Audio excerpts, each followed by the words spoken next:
പുറപ്പാട് പുസ്തകം 8-ാം അധ്യായം 22-ാം വാക്യം. ഭൂമിയിൽ ഞാൻ തന്നെ യഹോവ എന്ന് നീ അറിയേണ്ടതിന് എൻ്റെ ജനം പാർക്കുന്ന ഗോശൻ ദേശത്തെ അന്ന് ഞാൻ നായീച്ച വരാതെ വേർതിരിക്കും.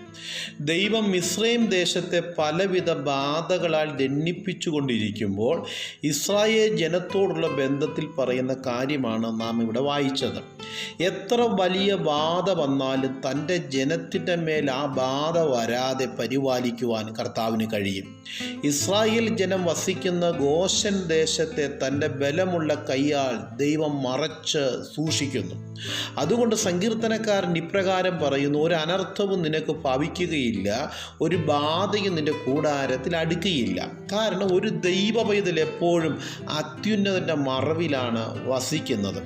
ആയതിനാൽ സംഹാരദൂതൻ വരുമ്പോഴും രക്തത്താൽ നാം മുദ്രയിടപ്പെട്ടവരാണെങ്കിൽ അതിന് നമ്മെ തൊടുവാൻ കഴിയുകയില്ല.